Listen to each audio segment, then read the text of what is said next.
but I guess we will wait a little bit more for more people to join.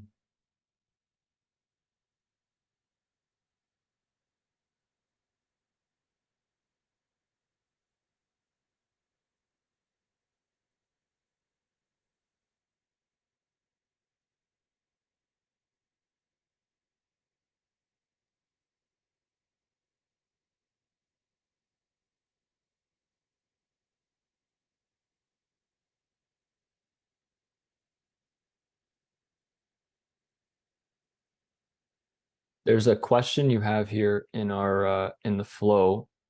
Could you provide an example of a successful recruitment campaign where the joint efforts of both platforms produced outstanding results? Of course they can. Of course they can.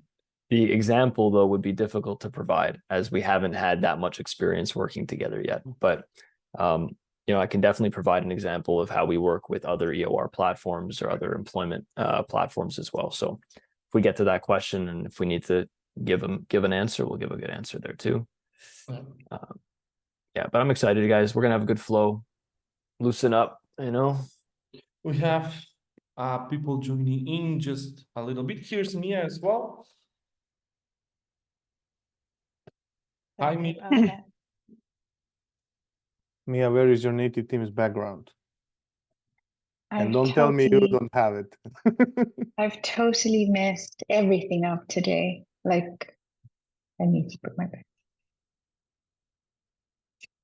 Okay, when are we starting? I think that we are live. I'm just waiting because usually on these webinars, we give people like 5 minutes to start joining. So I will wait a little bit for them to get into the webinar. Sometimes Zoom can have an update. Cheers to that. And yeah, some of the people can be late. So I want them to catch the whole thing. Of course, we're going to have a recording, but I want everybody to be present. Of course. Just for good measure, I'll go on LinkedIn one more time. I'll push it out one more time on my profile as we're starting here. Cool.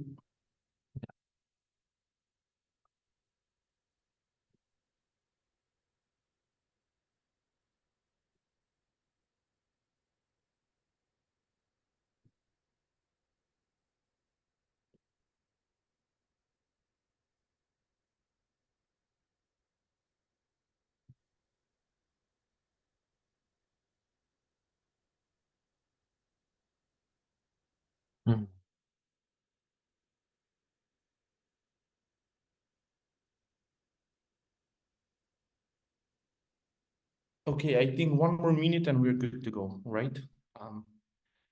We're around 5 minutes in. Let's give some space to the people joining. Yeah, I think one more minute and then you guys can go. Cool, love it.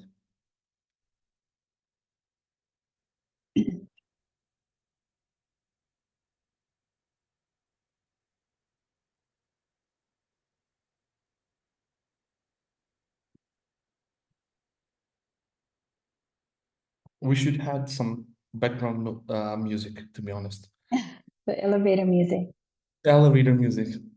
The waiting room one.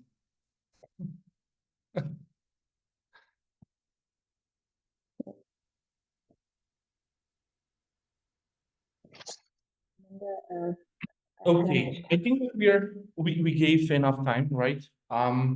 For those who are late, I will keep them posted throughout the webinar. Is everybody here ready to disrupt the norm a little bit? Let's go. See the Let's thumbs do it. up. Okay, well, thank you everybody for joining today's webinar. I'm here with Cody, Mia, and Marco. We're doing a collaboration between our companies. So from Synapse, we have Cody, and from Native Teams, we have Mia, Marco, and myself, of course, Nicola. I will give them the floor right now. A short introduction will be much appreciated, so our guests, they will know who they're joining with.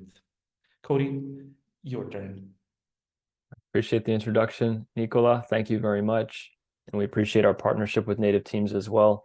Synapse International is a tech-focused recruitment firm that leverages AI technology as well to be able to help our clients identify, source, screen, and hire the absolute best talent in the world. And we're excited to be able to partner with companies like native teams because our solutions on the recruitment front partner very, very well with companies like native teams who are working on the employment solutions side as well. Thank you very much. And as always, Mia, if you can do a short round of introduction. So I head up the ops space in native teams, and I come from a remote background. So I've been working in the EOR space for about 2 years. And so I'm, super excited in the new role and happy to inherit a really great operations team that Nicola and the rest of the team created. So. Thank you very much, Mia. And Marco. Save the best for last. Yeah, I'm the VP of legal here in native teams, and yeah, essentially we'll talk through it a bit more through the webinar, but basically my team does all the boring stuff so that we can build and service cool stuff essentially. So that's kind of the best way to put it, I guess. Well, that's a great analogy. Thank you very much. So just for everybody joining a little bit late, what we are having here is a really great synergy between two companies. They're helping you with the hiring process from the beginning until the end. So throughout the whole webinar, we're going to touch upon the topics on how to find the talent, what's next with the talent, how to retain the talent, and how to work with your current team members that you have. So the story that you're going to hear about is from talent acquisition until the hiring process. And I would love to give a little bit space to Cody over here and talk briefly about the new market changes, how the world has switched from the conventional way of working, everyday office, having the card and clocking in every day, and getting everything into the remote world and being more savvy with the help of the artificial intelligence that is always by our side these days. These days. Yeah, I appreciate that introduction. I don't know about you guys. I never went into an office with a key card. You know, that was not the kind of style I had. We started this business 10 years ago, and the evolution of the talent landscape has been vast since in that time. As Nicola was saying, you know, most companies never considered remote work as an option. It was never really something that was on the radar for many organizations out there because they had, you know, never anticipated challenges that they might face in how to onboard, how to retain talent, how to build culture entirely remotely. These are very challenging things to do. Even today, they're very challenging things to do. But obviously with COVID and how that really affected the entire landscape, talent acquisition changed as well. How do you approach candidates about remote jobs? How do you qualify them for remote jobs? How do you make sure that they're going to be effective in that job, working from home all day, every day without the real connection of human physical interaction? And so a lot of that has to do with when you're in the job and how you build that culture. And, you know, Nico, maybe you want to speak about that a little bit more later. But on the acquisition side, how do you attract those individuals? How do you qualify them? You know, we're dealing with a whole new wave of unknowns in the market, really. And so the teams that have adapted to that, or even more, the teams who were already working in that capacity before COVID started, they had a head start in these last 3 years, right? They had a real advantage. They knew how to hire remotely. They knew how to qualify those candidates effectively using certain assessments or using different interview styles. So that was something that they were able to really take advantage of early on. But now we've seen this is almost more than 3 years into the, you know, pandemic still. And we have now most companies who've gone the other way, who now most of them are remote first, at least with early growing startup organizations. And a lot of the larger ones as well. You know, we've seen a lot of those larger companies completely ditch the office approach, where others have now started to realize we did not succeed in our remote approach, and we need to go back to the office a little bit as well. So we're seeing it go both ways. But I guess the trend, generally speaking, for the vast majority are remote first, global workforces, you know, kind of breaking the barriers between countries, between time zones, and between cultures. I love that. So you've mentioned that we are still around in the pandemic, region. So if we have to touch upon a little bit of the difficulties right now, when we're exploring like a huge marketplace like the whole world, what you would say that are the difficulties right now in the companies that are looking for talent? Well, it's one big thing is that you still have a ton of opportunities out there, and the talent pool has, I guess it's been fluctuating. You had all these layoffs that have happened over the last year, some before, and some will still continue to come afterwards, which produces a lot of really, really strong candidates in the market. I can use the tech space as an example. I think that we both operate in tech for a lot of our business. And specifically in tech, when these layoffs are happening, you have an influx of amazing candidates all at once. And then everyone who was trying to hire is trying to go to that pool of talent, right? Let me get a piece of that. Let me get a piece of that. We call that the low-hanging fruit. It's available, but only for a very short period of time. Once that dries up, and it's very cyclical, right? Those people who were laid off, they get new jobs. Then everyone else who's still saying, oh, well, what about me? I still need to hire too. I still need to hire too. They're back in the world of having to do deep work on LinkedIn or on GitHub or job posting jobs to try to attract talent. That's really, really limited right now. And for every available engineer, they might have 5 or 10 opportunities that they could choose from. Most candidates that I talk to, that anyone on my team talks to, is basically working through 4 or 5 interview processes at the same time. They might have 2 or 3 offers to choose from once they get an offer from one of our clients. And so it's still very much a candidate-driven market right now. I will say the one thing that seems to be starting to change on the client side, on the employer side, is that when COVID started, we saw inflation spike, we saw salaries spike around the world. We're seeing now a little bit of leveling off of the salaries, not seeing them decrease again. I don't know if we'll ever see costs go down to hiring, but we are at least seeing them level off a little bit. So it's leveling the playing field a bit more. But where a lot of employers are starting to have to make adjustments is in what their ideal candidate looked like. And so another good example would be, you start a business in the United States, you may want to hire people right off the bat, local in your own city. You might say, well, that's going to be my best bet to have success in building my company, is having somebody who could sit right beside me. But when they realize that the senior software engineer sitting next to them is going to cost them $250,000, they say, okay, let me think about this again. How can I get the same value or potentially more value for less money? And typically the answer has been, let's look in another region where the cost of living is lower, where the cost of hiring is lower. And, this opens up our discussion now about why global hiring is becoming the norm.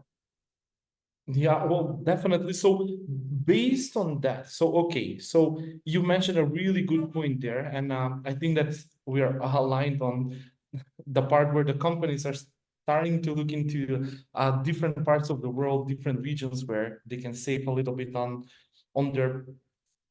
We started with the tech part, let's say, when they want to save a little bit on R&D. Well, on this one, so Mia, when it comes to the global handling of the teams, because you have a little bit of a more experience than everybody around that I know on handling global operational teams, would you say that difference between the time zones and the difference in multicultural plus different type of organization is a challenge these days, or that's something that can be easily handled?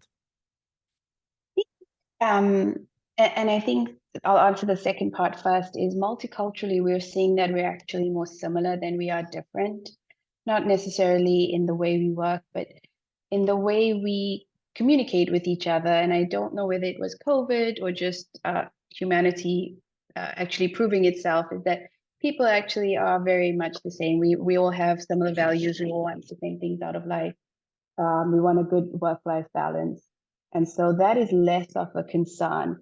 I think from operating a global team, I think if you're going to go remote, as we've done, and the people on this call know, is you got to do it right. And that means that you have to have a clear system of how you run that team. managers and people managers and individual contributors are sitting all over the world. And so what you want to do is have a terms of engagement that work for the business. For us, it's very strong documentation that allows people to work asynchronously, because that then takes away a time zone issue. It takes away some of the barriers that would typically happen when you all need to be in one place at the same time. And then the added value is that it allows you to be more productive. You work when you're most productive. So we're seeing a little bit more of an upward trend in terms of productivity, the diversity it brings, and it's just so far all been good things. But you do get it right if you get your terms of engagement right, and you have systems in place that support remote working, because that's the way it helps people manage and it helps people deliver. Well, So- that's really interesting, Mia. Well, thank you very much for that one, because when it comes to having everything documented and adjusting some of your company and policies around the world in terms of how they will work for somebody in, let's say, US and somebody in Armenia, as it's most of the time in our case, Marco, this is your region when you need to align the company policies and engagement rules and everything regarding the legal stuff within the companies. What would you say in terms of challenges we are experiencing or companies can experience daily, or when Well, trying to go full remote with a global team? yeah, of course. Well, essentially, when it comes to company policies, that part is not really complicated, right? So you just need the right cultural fit within the company. And at that point, the policies write themselves. What is complicated and what is still complicated are like the legal frameworks in 99.9% of the countries where we operate. So usually what we see in every sphere is that legal comes last. Usually something happens in the world. Like our labor laws in most of the countries are still brick and mortar, basically labor laws for people, going in the factories, working on hard labor jobs. So we haven't seen a trend of countries actually adapting to the new reality much. So before COVID, right, working from home was kind of the exception, and it was mostly reserved for the tech world, for the programmers and developers of the world. So you wouldn't really see other professions do that much. Like it would be an exception more than a rule. Then like COVID happened, and it created like this perfect storm where all of a sudden everybody was forced to work from home, and a lot of organizations realized at that point that, wait a minute, all of these other professions can still work from home and get the job done, and it's not a blocker and it's not a problem. And basically people started adopting that massively after COVID. Of course, like Cody said, some return to the office. It's simply not for everybody, but in essence, if you can use those benefits, they much outweigh the negatives, essentially. But what happened is that these labor laws still haven't changed, essentially. Very few countries, did this. And even when they are doing this, they're not coming from it from the perspective of truly understanding it. It basically goes towards, instead of compensating the employee for the cost of transportation to work and back, they're going to implement some kind of a compensation for the work from home, for the costs you bear for wasting your own electricity, internet, etc., while working. So that's where it stops. We don't really see material changes in the law where this work from home is actually put in a proper framework. So still the legal problem is a lot of gray area. Yes, a lot of laws mention working from home as a category, but it also ends up like being one sentence in a whole law, and the companies don't really know, where does it end, where does it stop. Very interesting thing is when you talk about like health and safety at work, because traditionally you would have like if an employee works in a factory and if he falls down and breaks a hip or whatever, it's a labor injury. So the company has to reimburse him for that, medical costs, everything. Now, when we're working from home, there's like this big question mark. What happens if I fall in my own bedroom and I'm working from home? Like, is it my employer's fault? Who is gonna like rectify that? How does it work? And also when you do this, like every company needs to have this health and safety risk assessment, right? For its offices, for fire alarms and stuff. How does that mirror itself when it's a working from home environment? Do we have to send like inspectors to everybody's apartment? All of these like crazy things which are like when we talk about them, yeah, they sound crazy, but legally that's what is implied. So I would say like legal professionals in this space have a lot of trouble just navigating through this gray area and deciding, okay, what's the best to do in the certain scenario, because yeah, the law doesn't say it clearly. So that's kind of the biggest issue we have, and that's probably going to stick for a while, just because we don't really see trends, countries rushing to change their labor laws to accommodate that. They're just happy with the way it works, but that's something, what we should be looking towards, because working from home is right now, I would say globally, it's like a now pretty significant percentage of the total workforce. So it needs to have its own space, because we have gotten to the numbers that are, being hard to ignore right now. And it's a very global wide trend. It's not just, a couple of countries are doing it, like a lot of countries are doing it. And yeah, we'll touch on basis later on other benefits countries, may have from this. I think just sorry, Nick. I was just going to say, to Marco's point, it would be so good and useful. I think we'll have people like Marco and others that start pushing legislation in the right direction, because they're able to speak the same language and essentially show how what we have isn't working. And that comes through, we start seeing it when we start looking at interpretation and things. And you do need to be able to shape legislation, which is not easy. But I think with enough people saying the same thing, I think that becomes, the interpretation could potentially change, even if the written word doesn't. Exactly. And here, like, the argument is pretty clear in favor of remote work. So basically, here is the whole equation. Like, without remote work, if I wanted to work for, well, I don't know, Native Teams, which is a UK company, I would have to pack my bags and go to live in the UK and work from their office there in central London. My cost of living would increase. I would basically bring my wife and my whole family. So all of a sudden, like, my country loses like five of its citizens. Here, with option of remote work, my taxes and contributions are paid in my home country. My spending is in my home country. It's of the utmost interest of these countries, especially the ones which are talent heavy, which are immigrating to the Western countries, to basically facilitate these legislative changes so that they can basically encourage the talent to stay. Because if they don't do that, that talent will most likely leave in pursuit of better opportunities, which was the case up until a couple of years, and it still is, let's be honest. But now opportunities arise that you can, basically not leave your village and work globally if you want to, and if you have the right skill set. Right. You're seeing that in Dubai now. You're seeing that in Estonia, right? You're seeing that in certain countries around the world with these digital nomad visas, trying to attract even more people, not just keep people who they have, but attract even more to come be remote workers in their country. Yeah, exactly. And Cody, it's interesting to see from your perspective and from your business experience, like, if, okay, the tech world is it's a world of its own. They have the utmost ability to work remotely. I'm interested to seeing, like, how does this affect like other professions which have been more traditional historically, now? Do you see a trend of rising in other, like, sales consultants, financials, etc.? Yeah, no, those are good questions. For sure. During, again, it's been a total transition during the period of the pandemic and COVID, where all those professions ended up working from home. I mean, every single person you guys know, unless they worked in a factory, must have been working from home for at least a year at the beginning of this, right?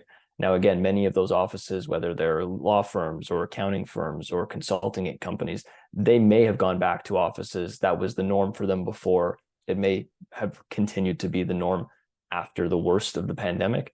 But there's certainly a lot more flexibility in their roles now. And I can tell you that what we're seeing is interesting in other industries you would not have considered before, the changes that have taken place. One industry we've noticed that's very different, and I don't know nearly enough about because I'm not an expert in it, but is the nursing industry and healthcare overall.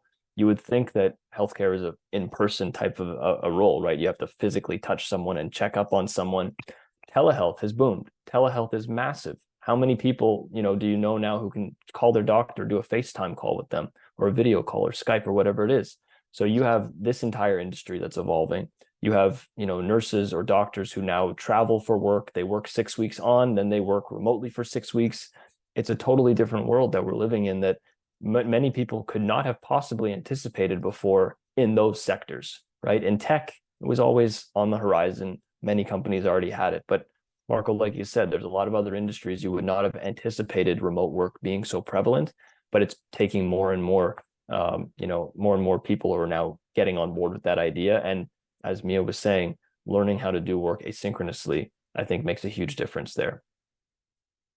Well, that's an interesting one regarding the healthcare. I've seen a lot of our clients, as we have them as native teams, recruit doctors in their companies, meaning that that part of the industry is heading up. That's really interesting. And to be honest, I don't know, I read an article on a topic where the first remote surgery was done. That means that a doctor controls a robot, and the robot moves from Oh my God. Halfway around the world. Exactly. Yeah. Yeah. Well, I'd be a bit scared, but well, thanks to internet, and yeah, of course, if there was no like remote options for us, we will not be able to share this knowledge with all of the attendees that we have right here. Just for the ones that were joining us a little bit late, I would like to say something, and I'll do a small recap of what we said just now. So we all know that we are opening a new chapter. There was no book on AI so far, neither was a book on EOR and how to do it and what's that. So when it comes to the new approach and the reshaping of the talent industry, hiring and remote work and freelancing and so on and so on, I would give a little bit space here to Cody to give us an overview on the shaping of the future of the talent acquisition. So what are the competitiveness? So if I'm starting a business today and I happen to have to collaborate with you guys, what are the competitive advantage that I would have? What is the current status or the knowledge that I would gather? Yeah. And give us a little bit of a story on those. Of course. So again, I'll just give you context from years ago compared to what it is today. Years ago, I started this business with a partner. There were no barriers to entry. Anybody with a computer, pretty much, or a phone could become a recruiter and have success if you were willing to work hard enough, willing to call enough people or email enough people. Over time, you would have success. You would find a way through, and you wouldn't necessarily have to be the sharpest recruiter in the room. Let's just say that. It's a volume business. Today, we find that if you aren't leveraging technology, if you're not using AI to improve the quality of your outreach or to improve the quality of your search, you are falling behind because every one of your competitors is using those tools today. So getting into the space is not necessarily hard, but succeeding in the space is much harder today as compared to 10 years ago. And so technology plays a big part in that, as do the way that employers are operating now. I'm an agency, right? So what we do here at Synapse is we partner with other companies who are struggling to hire talent on their own, whether it's because they don't have their own internal recruiting team, or they're not having success with their job postings, or they don't have expertise in hiring for the role that they need to hire for, right? That's a very common thing. Maybe you're a tech company and you need to hire a healthcare worker, or vice versa, and you just don't have that expertise. So we obviously have a wide range of expertise here, and we can apply that to help many of our clients in very many industries and very many geographies around the world. This is something that we might be doing uniquely, where a lot of other companies have more of a smaller focus in their market, which is also incredible. To have a very, very tight niche. I only hire doctors in Ohio, something like that. That's great for you as well. The difference is that if that's your business model, you have to have a database of every doctor in Ohio. You have to build relationships with every doctor in Ohio, and you have to be their go-to, their number one agency. If you want to remain versatile, if you want to have flexibility, you need to be the master of search. You need to be the master of figuring out how to find anyone, anywhere, anytime, and not necessarily be limited to only that one sector or one industry that you may have had experience with in the past. And the reason I bring that up is because what we've seen this year in 2023 has been very, very much a changing of the landscape for a lot of recruiters. And you probably would have seen, if you're in the talent industry, you would have seen a lot of your colleagues lose their jobs this year. You would have seen a lot of smaller agencies close up because they could not adapt, because they were not so much the masters of search. They were potentially the masters of one very small set of the industry that did not have a great year, unfortunately.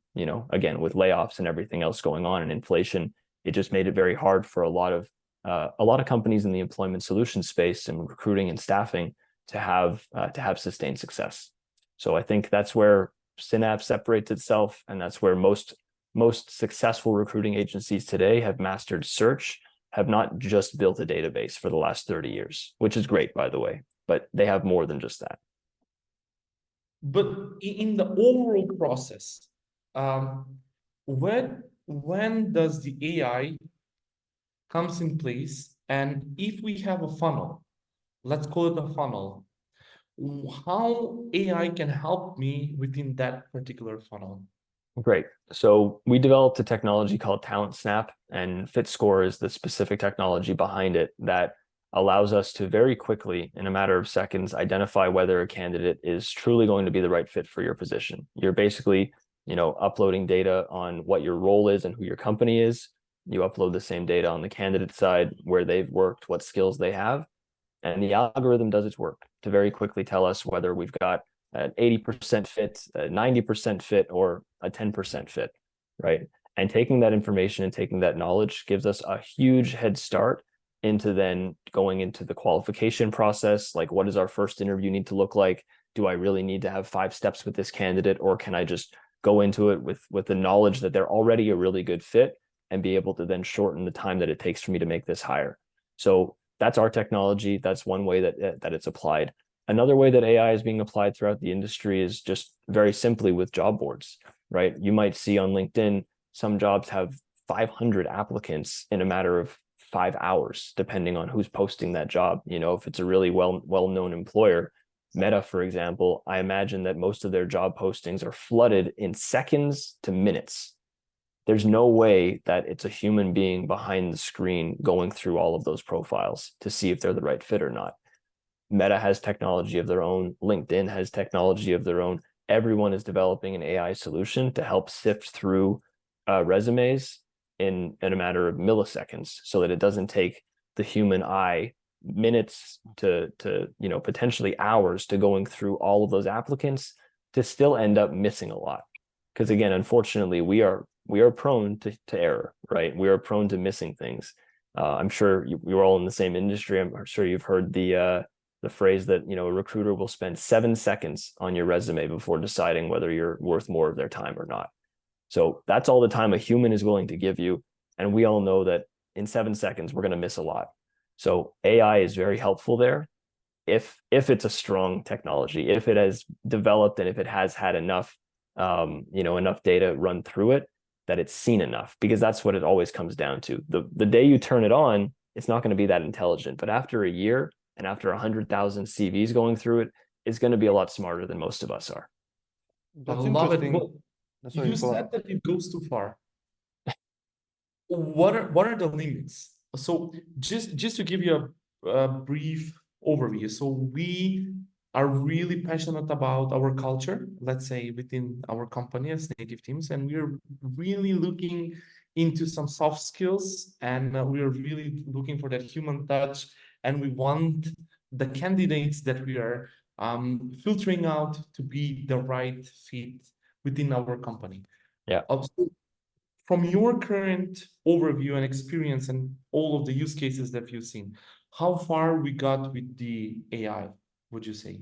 The culture side is the hardest part, right? Because Okay. you could pretty quickly determine technical fit, right? If you have someone's access to their GitHub profile, for example, right? You can see, okay, you've done this many, you've done this much in Python, you've got this many forks off of your repository. There's a lot of signals there that will tell you whether you have a strong technical fit. The culture fit is something we've had to develop in-house, and something that is still potentially up for improvement and up for debate, depending on who you ask. But the way that we've approached it is you are a startup of a certain size and a certain scale and a certain stage in a certain region with people of a certain background on your team. I, as an individual, am not smart enough to know everything about everyone all the time and every company in the world. But when you feed this information into AI, and then you put a candidate's profile alongside it, guess what? The technology can then read that resume and say, okay, you've worked with this company, this company, this company. They were at this size at that point in time, right? They were scaling or they were on this trajectory. The technology is smart enough to know whether that person at this point in time is the right fit for this team at this point in time, based on cultural fit with other people on that team as well, and based on who they are and what space they're in. So when you realize how much more knowledge the AI actually has relative to us, in fact, AI should be smarter and should be able to determine culture fit even better than we can, especially in a remote environment where we're limited to what we see on the screen, right? We can't physically be in the room with someone all the time. There are other challenges that we're not quite at that level yet. Other tools are using video interviews right now, and video interviews using AI as well. Thinking about facial expression and body language, and how that could also play a factor in determining culture fit for a team, right? So there's a lot of different parts of it where the culture fit part, I guess, is still catching up, but so much has already been developed. Okay, so that means that the AI haven't developed the sixth sense. So Daniela, she's on the call. She's our HR head of human department. I want to say hi. You're keeping don't worry for now, but hopefully I will get advantage of what the human touch is, and hopefully that with Synapse and what everything is going on around the world with the AI, we can still keep that cultural and human touch a little bit. Well, okay, so we passed the phase where we have the funnel. We have filtered out everything, and now we are at, let's say, the final interview. So the company, what I would like to say is that the company, the biggest asset of one company are the people, right? The people that are standing behind it. So we are at the final stage. We passed the funnel. The technology helped us with the last stages. So we have people asking us for certain questions, right? Would I be able to be fully employed? Am I going to receive a certain benefits? Am I going to have the rights of a full absence, or let's say bank holidays and management based on my countries just as my peers? On this one, Mia, how would you say that the decision making when it comes to sending the last job offer and having everything in place to handle these particular cases will go on?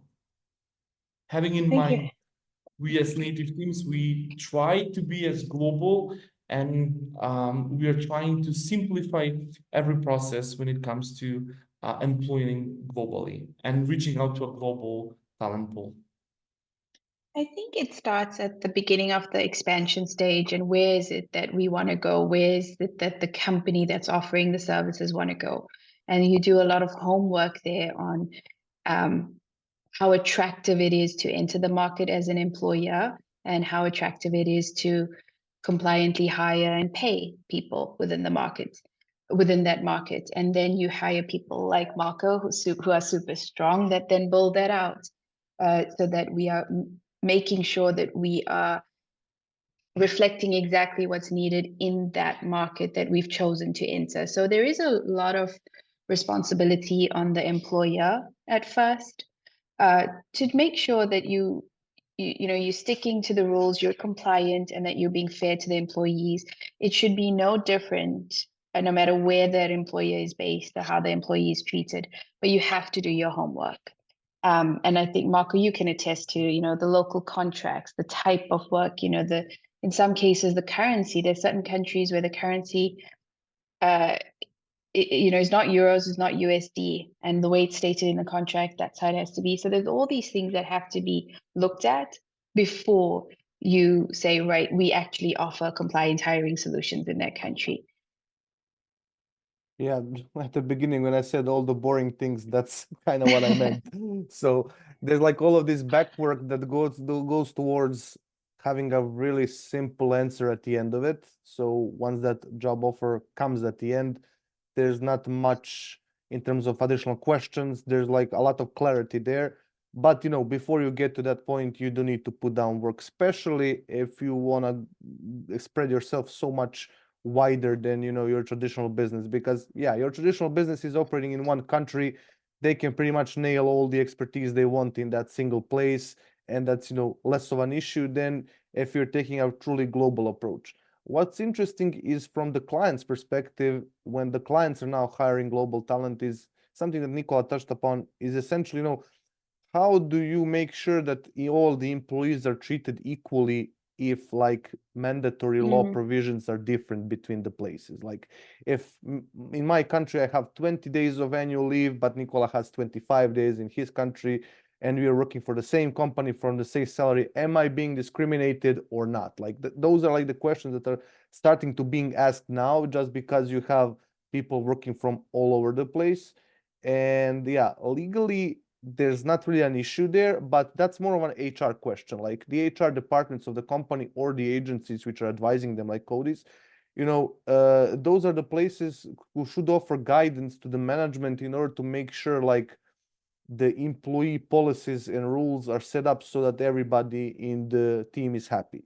And like ultimately that's what you want. So for example, if the minimum common denominator is 25, then give everybody 25 days of annual leave, like across the board or whatnot. And those are like some kind of rules companies can use to basically make sure that globally they are offering similar stuff. Of course, you know, when it comes to places you live, or you always have that adjustment for the cost of living depending on where you are. So same developer in Los Angeles area is probably going to need quite a lot more money than the developer of the same skill who is living in Macedonia, essentially just because yeah, he needs like 5 more times more money to basically get by. But those things also need to be like they need to be watched essentially, so that you make sure that you're also equal there. Like those adjustments need to have a reasoning behind them, just so that the employees, which are peers, like colleagues working on the same thing, don't feel like one is being discriminated or the other one is being ripped off, or you know. So but those are all the, I would say, the modern HR issues for which the HR professionals need to kind of, you know, tool up and, you know, get new skills in order to be able to handle them. And I would say probably like AI is one of the best things that, you know, you can do there. There's like been a couple of times when I was looking for something, but I wasn't really sure what I was looking for. So I kind of used the AI to basically narrow down the question before I can get an answer. So it can be very helpful in that sense. And I think, you know, we'll see it much more being leveraged. But something else I would just like to briefly touch upon. When Cody explained how AI sifts through CVs, right? I would say like now it's more important than ever how you write your CV. So CV writing skills kind of really come into play, because if you just send whatever CV, the AI is just gonna skip through you and you're never gonna make it to the human at all. Yeah. So yeah, that's very interesting. I wasn't aware of that fact. On that one, I have a quick question, and that will be probably for Cody.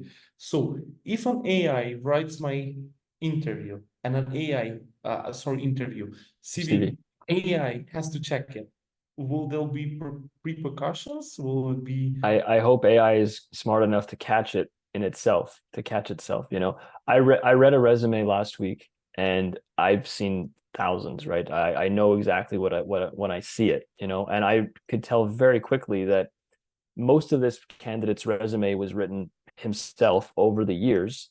And because his last job, he just lost his last job, he now needs to, you know, get some information in his CV for his last role. He got a little lazy and he said, AI, help me write what I did in my last role. And it reads totally differently than the rest of his resume, because it wasn't written by a human, because he didn't include the very specific aspects or details of the job that he was in, the accomplishments that he had in that organization. And I could tell very quickly did ChatGPT help you out? And of course, he didn't lie. He said, yeah, I got a little lazy. I went to AI for some help.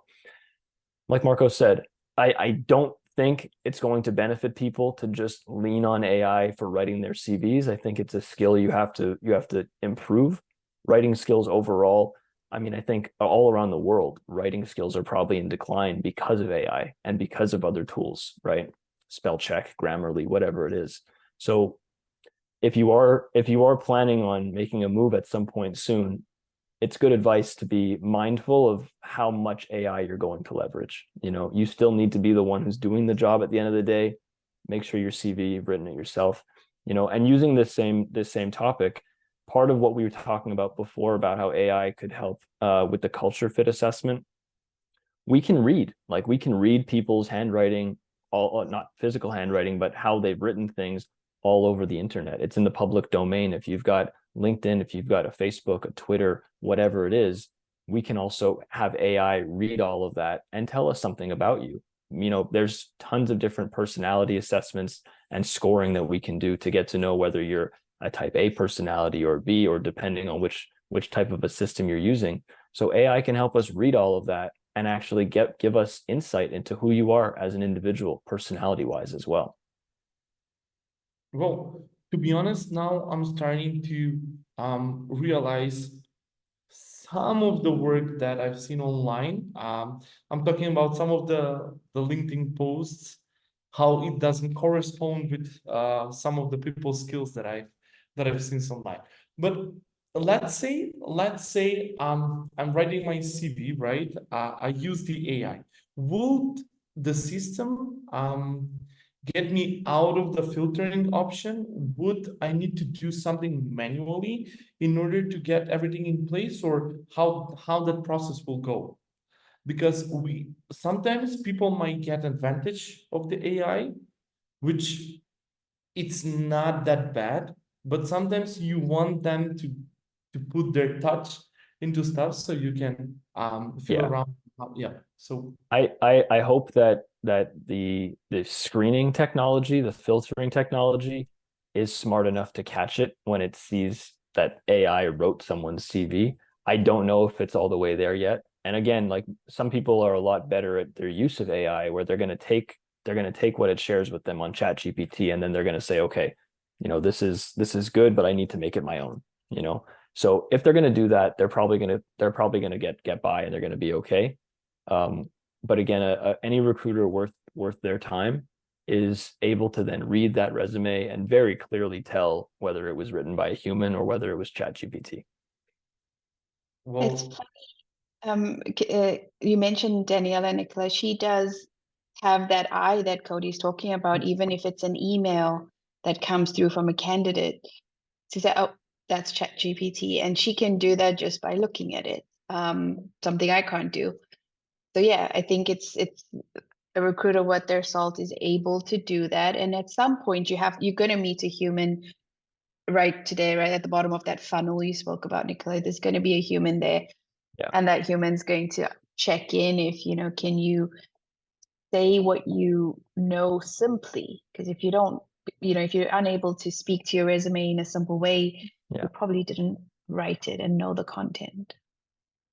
With your company, guys, in your culture, especially a remote organization, is communication one of your core values? Yeah, it is, because we do it both. You have written communication, but then I think Native Teams does a really good job of making sure people actually meet face to face and have in-person connections and communication, something that can get missed in a lot of remote businesses. So we do a lot of written communication, of course, because we underpin our asynchronous work with documentation, but we also invest in spending time with each other so that there's a human behind the screen. And it's super valuable. You actually learn a lot more about somebody and why they work, or just intonation even, it starts making work easier. I like to check how tall people are, but that's my own thing. So love it. Well, we promised something to everybody that's around today. I mean, tonight, in my case. that we are going to show them how to disturb the norm. So again, I know that we are jumping from topic to topic, but if I have to wrap it around, and let's say I'm jumping into a new company, let's say I'm a small business, probably I'm a startup, and I need to follow a certain protocol in order to get new recruiters, new team members in my company. I would ask the question as a whole. So Cody, from your side, what are the processes quickly that I need to cover in order to filter out and put everything in a certain funnel? Marco, from your side, what are the things that I need to cover in terms of help them achieve whatever their local talent or local companies will offer, so I can have the upper hand and be a little bit competitive? And Mia, what are the challenges that I'm going to face, but I have a solution for, or I don't? And how I will wrap it up and continue working with those people. I think that Cody, you can start this journey. Appreciate it. So again, this brings us back to our funnel. And for a funnel to be successful, the employer has to have a well-defined interview process. They have to have a well-defined job description. They have to have a well-defined budget. And they have to have well-defined parameters for even onboarding this person, even though that's beyond funnel, that's after the offer is made, that's after a candidate has signed their offer. All of this plays into how well a recruiter is going to be able to present that position and set expectations for that person to be successful in that role. Far too often with, especially with early stage companies, they'll approach us with, an interest in making a hire. Hey, I need a front-end developer.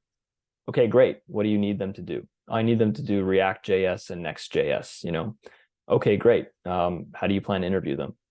Oh, well, I figured you'd send me some CVs and I would look through them, and if I like them, I'll talk to them on the phone. Okay, great. Is that the entirety of your interview process? Oh, no, I need to get my board member involved, or my founder is going to join the next call. A lot of the times we are the ones as the hiring experts who are providing that guidance to help an employer understand everything that needs to be done to be successful. And a lot of the times it seems like they think it's, maybe for my benefit. The truth is they're not going to make a hire if they haven't defined all of these factors, because it's not as hard to get candidates into your funnel, but it's hard to get them all the way through. It's really hard to get them all the way through if you're not working at it every step of the way. Well, I think that follows up with my next question. Okay, we have the candidate, we need to send the job offer, but usually there's some backfires. From the backfires, we're thinking about negotiation process, offering the right benefits, offering the right solutions. So I guess, Marco, EOR, and how we can approach these cases. Well, basically, it kind of goes hand in hand with what Cody said, and it's basically having a well-defined process, because, like, when we talk about any legal process, the biggest, I guess, value we're looking for is predictability and security. So we need to know exactly what we're doing and why we're doing it, and how that flows into the general legal framework, so to say. So basically, it comes down to the same things as recruitment. Like, you need to have an employment agreement which has a very well-defined, for example, job position.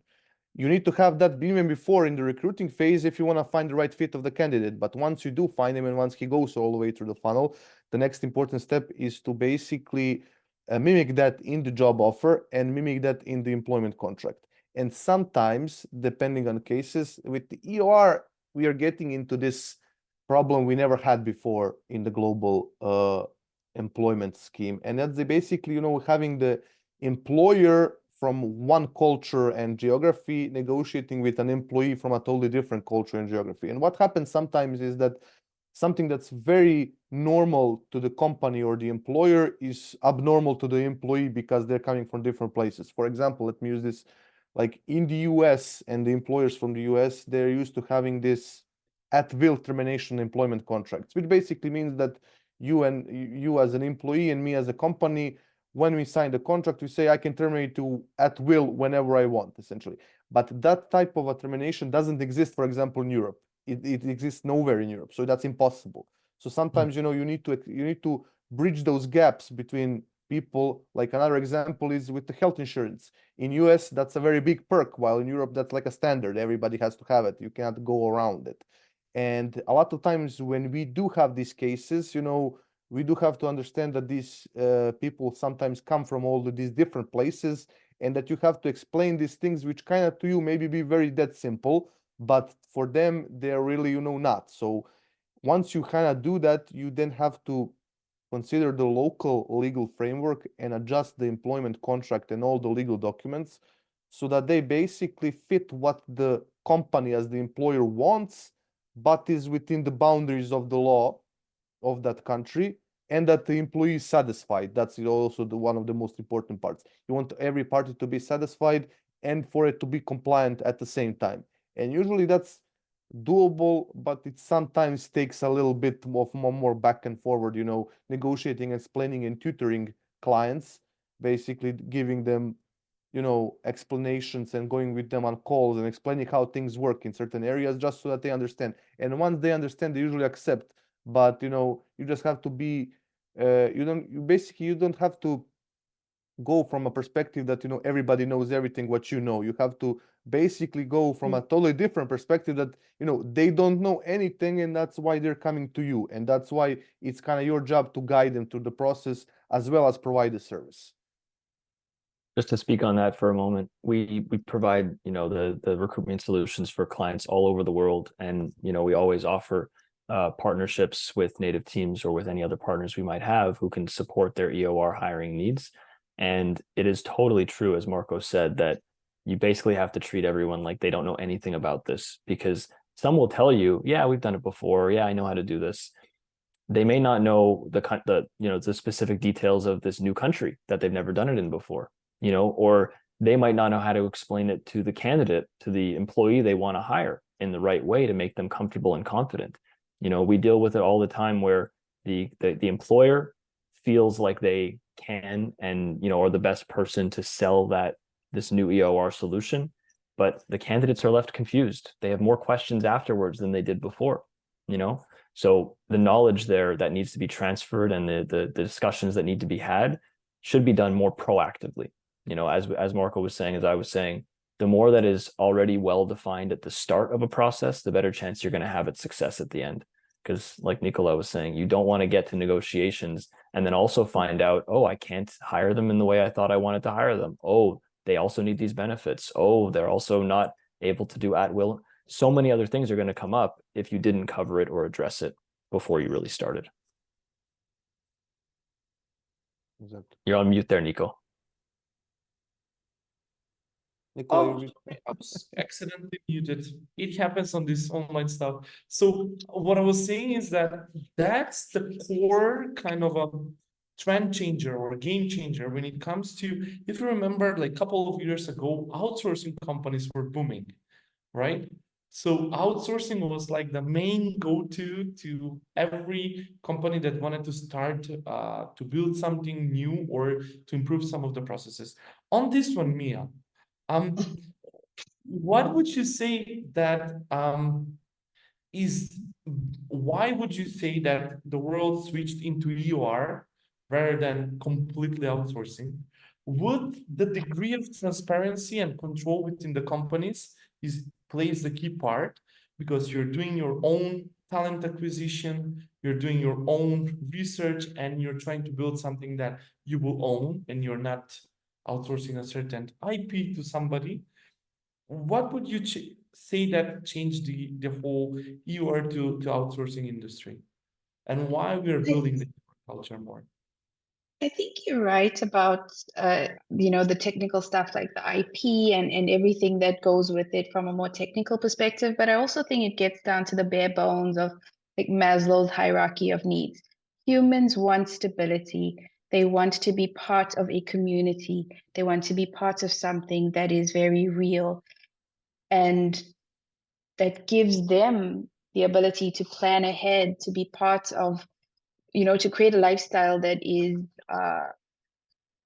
stable, I guess. And I think that that's where the EOR space comes in, because it doesn't matter where they are, they're still feeling like I'm home, I'm part of something, and there's longevity there. And I also think it's a system you can trust.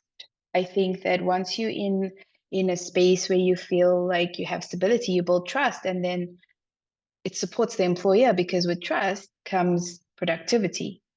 It's not a far stretch to think about it in that way. And I think that, I'd look at myself and as an example, and I've done different types of employment, and I think that being a part of an EOR has been the most rewarding, because I have the freedom to work when I'm most productive, and I have stability. I don't feel like I'm so far removed from society. I'm part of a family and a community that works. And I think that's what people do need, especially as a result of COVID, when we felt so disconnected from each other for such a long time.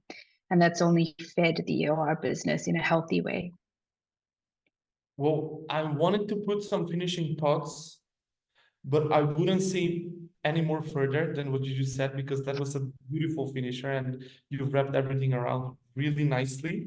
I would just say to every attendee that were on this webinar, to follow Native Teams, to follow Synapse and Cody on LinkedIn. Also, stay tuned on your emails. We are regularly doing these webinars, and I hope that everybody got their small portion, and I like to call it 5 cents, but in this case was like a more of a like a $5,000 rather than 5 cents of an advice. And yeah, stay tuned until the next time.